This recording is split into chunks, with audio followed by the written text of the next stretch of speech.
Hola a todos, acá Ignacio Vidal y en esta nueva entrega para mi canal estaré revisando cuáles fueron los principales determinantes que hicieron moverse los mercados y obviamente también repasaremos hartas cosas más que vendrán a continuación en la presentación. Si te gustan mis videos y los encuentras útiles, por favor darme like y sígueme en mi canal. Sin más, pasemos a eso. Acá está un poquito la agenda de lo que vamos a ver hoy día, cómo se movieron los mercados, sentimiento del inversionista, la tasa norteamericana que ha sido un gran factor que ha estado moviendo mucho los mercados. De ahí analizaremos el performance de la bolsa estadounidense. Después veremos un poquito más el panorama nacional, cómo está la bolsa tras las elecciones de la semana pasada. Veremos que también cayó de forma muy violenta, así que también ahí puede que hayan ciertas oportunidades que repasaremos y en qué poner atención la próxima semana. ¿Qué movió los mercados? Básicamente acá son dos datos importantes. El primero fue el día miércoles que se divulgaron las minutas de la Reserva Federal o del Banco Central de Estados Unidos, en cual varios de los integrantes o miembros de este comité levantaron su preocupación de comenzar a hablar sobre quitar los estímulos, que recordar son de 120 billones para la compra de renta fija y de instrumentos de crédito hipotecario en Estados Unidos, mortgage-backed securities. Así que también eso puso un poco nervioso al mercado, pronosticando que quizá esta discusión puede venir antes de lo que realmente se creía o lo que realmente ha dicho la Reserva Federal. Eso por un lado. El segundo dato que fue bastante positivo e importante, que está ahí marcado en amarillo, fue los subsidios por desempleo que tocaron el mínimo desde la era de la pandemia en 444.000, bastante menos de los 460.000 que se esperaban, así que esto también fue un dato positivo para el mercado.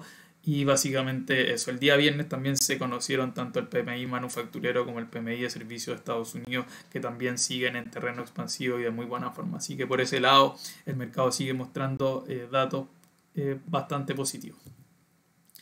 Aquí nos vamos un poquitito a la tasa del Treasury de 10 años, es decir, el bono estadounidense, que como vemos en la última parte acá del gráfico se ha estabilizado bajo el 1,7% de tasa. Ya podemos ver la media de 200 ahí en rojo, en cercano al 2%. Mientras no superemos este 2% en el corto plazo, podemos ver que el mercado va a estar bastante tranquilo, y aunque lo superemos de aquí a final de año no veo una tasa mayor al 2,5%. Si vemos obviamente inflaciones que siguen disparándose como los datos que hemos visto anteriormente, podría acelerarse, pero no veo una aceleración de esta tasa como ocurrió en los primeros meses del año. Así que por ese lado también vemos el bono del Tesoro estabilizándose en niveles, como les comenté, entre 1,6 y 1,8, que es bastante positivo para el mercado accionario. Acá vemos un poquitito más el sentimiento del mercado explicado de forma simple.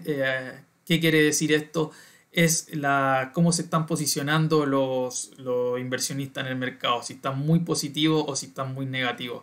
En este caso vemos que hace un par de semanas, hace un par de meses, este indicador de sentimiento estaba muy positivo, y en las últimas semanas o últimos días ha ido cayendo con fuerza. Por tanto, el sentimiento del inversionista retail en Estados Unidos, del inversionista persona, ha caído bastante, lo que se puede también ver en la mayor lateralización de las bolsas de Estados Unidos. Así que también acá se puede tomar como que caso extremo de que estén muy positivos, por lo general tienden a revertirse, o casos que estén muy negativos también serían buenos momentos de compra. Este puede ser utilizado como un indicador inverso. Acá vemos un poquitito las sorpresas económicas de Estados Unidos, de mercado emergente, de la eurozona y de la economía global. Esto es básicamente el dato que sale versus la expectativa. Como podemos ver claramente, Estados Unidos viene mostrando datos peores a lo que se esperaba. No necesariamente son malos, pero son peores a lo que se esperaba. Mercado emergente bastante bien, llegando quizá a un pic y mostrando una pequeña caída, pero muy positivo. Eurozona estabilizándose, al igual que la economía global. Acá es un poquitito más el performance en distintos periodos de tiempo, una semana, un mes y 3 meses de Estados Unidos. Claramente acá podemos ver en las ventanas más largas de un mes y de 3 meses que los sectores que mejor han andado son los sectores válidos, cíclicos de la economía, por muy positivo el sector financiero de banco y de aseguradora, seguidos por el sector industrial y el sector de energía. En concordancia con lo que ya venimos hablando hace rato de una rotación fuerte desde sectores de tecnología o de consumo discrecional hacia sectores más cíclicos y más value de la economía, como podían ser estos tres que nombré. También destacar el sector de materiales, que también han dado muy bien en línea con mayores perspectivas de inflación y de precios para los materiales de construcción. Acá podemos ver un poquitito más de forma gráfica el performance semanal de Estados Unidos. Se puede ver acá las distintas empresas como han andado y los distintos sectores. Si vemos la parte semanal, bastante mixto, tecnología cayendo con Microsoft y Apple un poquito más de un 1%, Tesla en consumo discrecional y Amazon también negativos, y lo que mejor ha andado en la última semana se podría decir que fue el sector healthcare o de salud y algunos también de utilities o servicios básicos. Si nos vamos un poquitito más a la performance mensual, acá ya se puede ver una tendencia un poquitito más de largo plazo, que claramente el gran beneficiado del último mes ha sido el sector financiero, que claramente podemos ver acá en verde, ya acá abajo a la izquierda, con JP Morgan subiendo cerca de un 10%, Berkshire Hathaway casi un 7%. Y por el otro lado, los grandes perdedores del último mes es empresas de tecnología como Apple, casi un 5% abajo, lo mismo que Microsoft, y Tesla, que no deja de sorprender con un 20% abajo, cercano a un 20%, un 19,29% para ser exactos. Si vamos ya al year to date o cómo la ha ido durante el año, hay grandes ganadores y grandes perdedores. Dentro de los grandes ganadores, como les comentaba también, dentro del sector financiero, que es el sector que mejor ha andado junto al de energía, JP Morgan 28% arriba, Wells Fargo un impresionante casi 50%, y el sector de tecnología también vemos muy en verde con empresas como Exxon o Chevron muy apalancados con la recuperación del precio del petróleo en los últimos meses. Por otro lado, las empresas de tecnología de Tesla, por ejemplo, un 17% abajo, Apple un 5% abajo. Pero también hay grandes ganadores dentro de este sector, como podría ser Google, que ha rentado casi un 31% durante el año. Si nos vamos un poquitito ya más al panorama local, la bolsa de Santiago, denotada por el IPSA, que es el índice que agrupa las 40 empresas principales, cayó casi un 11% durante la última semana tras las elecciones que tuvimos el fin de semana pasado, ¿ya? Y acá obviamente se abren ciertas posibilidades de buenas empresas, de buenos sectores que tendrían menos riesgos regulatorios, como podrían ser, por ejemplo, empresas de supermercados, empresas de retail, ya que obviamente, como les decía, tienen menores riesgos de cambios regulatorios en sus modelos de negocios con esta nueva constitución que se podría abrir. ¿Cuáles serían los sectores que yo tendría más cuidado? Por ejemplo, el sistema de pensiones, el sector de pensiones, obviamente la AFP, por ejemplo, ILC, que es la matriz de Habitat. Obviamente va a haber un cambio bastante fuerte en este sector, uno de los puntos más importantes que se va a discutir en la próxima constitución, la nueva constitución, así que tendría especial cuidado en ese sector. También en servicios básicos, que también podría ser, por ejemplo, empresas eléctricas o empresas de servicios básicos como, por ejemplo, Andina, que es servicio de agua.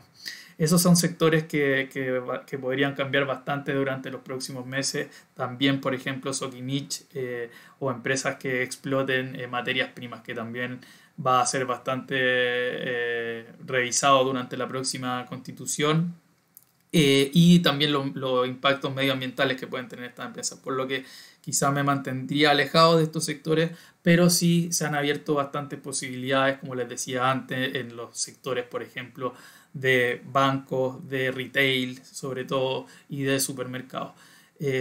Acá hay bastantes fuerzas como contrapuestas. Por un lado tenemos precios del cobre que son bastante positivos y que deberían afirmarse en los próximos meses. en niveles bastante buenos si los comparamos históricamente. Tenemos un proceso de vacunación muy fuerte en el país que se debería traducir en un repunte económico también bastante mayor que los países de la región, pero por el otro lado obviamente tenemos toda esta incertidumbre política que debería afectar y debería traer mayor volatilidad en las próximas semanas y meses. Así que tenemos bastante, por así decirlo, incertidumbre y fuerzas que están chocando entre ellas las próximas semanas. Así que veremos cómo resulta esto, pero sí bien hay sectores que yo los estoy mirando con bastante atención, que son los que les nombré porque han caído de forma bastante poderosa y son empresas que van a seguir siendo rentables en el mediano a largo plazo y que deberían tener un muy buen año en base a toda esta recuperación económica global y obviamente del país. Acá también les quise graficar un poquitito el IPSA en la imagen de la izquierda cayó, como les comentaba, casi un 11%, fue la bolsa de peor desempeño en el mundo. Si vemos la mala izquierda, el Merval argentino subiendo casi un 4%, muy desacoplado también de la región. El IPSA también muy débil y también ahí en la foto de la derecha tenemos los peores desempeños de izquierda a derecha, de los peores desempeños hasta los mejores desempeños de la semana. Y como les decía, las empresas que más se afectaron fueron las de servicios básicos, las empresas que participan del sistema de pensiones como la AFP o empresas que también tengan explotación de materias primas como Sokimich y que tengan mayores impactos medioambientales que también se buscará resolver en la próxima constitución. Así que, como les decía, han caído bastante los precios, hay que revisar bien qué sectores podrían ser los que tengan menos impacto en esta nueva constitución y aprovechar esas oportunidades porque se han abierto, como les decía, acciones atractivas que han corregido bastante y han caído en línea con el mercado, el IPSA entero que ha corregido en base a esta mayor incertidumbre y miedo político. ¿Qué se viene esta semana? Esta semana no hay tantos datos importantes desde el punto de vista macroeconómico. Nos fijaremos el día jueves en los subsidios por desempleo en Estados Unidos para ver si corroboramos esta bajada que sigue claramente bajando, como lo dice su nombre, de los 444.000, que es el mínimo que hemos visto desde que partió la pandemia. Se espera que siga cayendo a 425.000 en línea con una economía estadounidense que se ha venido recuperando con mucha fuerza estos próximos meses. Así que sin más, acá terminamos la presentación y si es que te gustó y te ha servido, te invito a ayudarme con tu like para que puedas seguir compartiendo estos videos y te ayuden obviamente a seguir tomando mejores decisiones con tu capital, que al final es lo que te interesa a ti. Un abrazo y que estés muy bien.